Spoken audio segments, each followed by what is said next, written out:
कर क्या रहा है एनटीए, क्यों है बच्चों का भविष्य अंधकार में। नमस्कार, मैं हर्षिता WPT न्यूज 24 के साथ आपको बता दें कि एनटीए का नीट एग्जाम जिसकी कैंसिलेशन के लिए हियरिंग अभी सुप्रीम कोर्ट में चल रही थी, उसमें सुप्रीम कोर्ट ने कार्यवाही को जुलाई 18 तक के लिए स्थगित कर दिया है। आपको बता दें कि एनटीए नेशनल टेस्टिंग एजेंसी ना सिर्फ मेडिकल स्टूडेंट्स के लिए नीट कंडक्ट कराता है बल्कि बहुत से एग्जाम कंडक्ट कराता है, जैसे कि इंजीनियरिंग के लिए जेईई मेंस, पीएचडी स्टूडेंट्स के लिए नेट। पर पिछले कुछ सालों से इसने एग्जाम प्रक्रिया को पूरी तरीके से चौपट कर दिया है। अभी नीट एग्जाम के रिजल्ट के बाद जब पेपर लीक और पैसे देकर रैंक मिलने का स्कैम बाहर आया तो पूरे देश में हड़कंप मच गया और इसके खिलाफ खासा विरोध हुआ और कोर्ट में भी काफी सारी एफआईआर दायर की गई और सुप्रीम कोर्ट ने इसके पेपर को कैंसिल करने के बजाय सिर्फ डाउटफुल सेंटर्स के बच्चों का री एग्जाम कराया।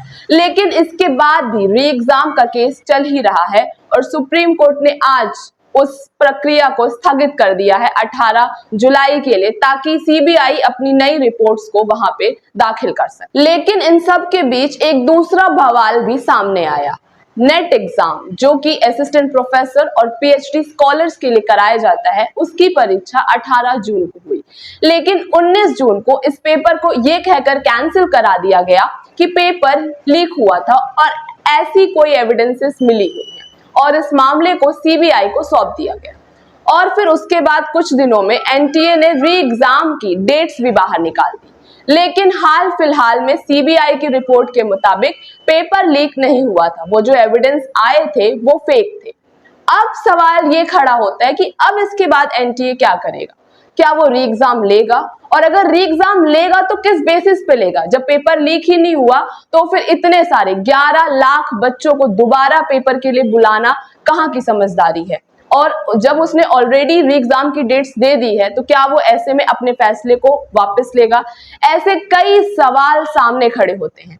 जहां नीट के पेपर लीक होने के एविडेंसेस काफी क्लियर हैं, तो सुप्रीम कोर्ट ये मानने के लिए तैयार नहीं है कि पेपर कैंसिल किया जा सकता है। वही नेट का एग्जाम जिसका पेपर लीक नहीं हुआ फिर भी पेपर कैंसिल कर दिया गया।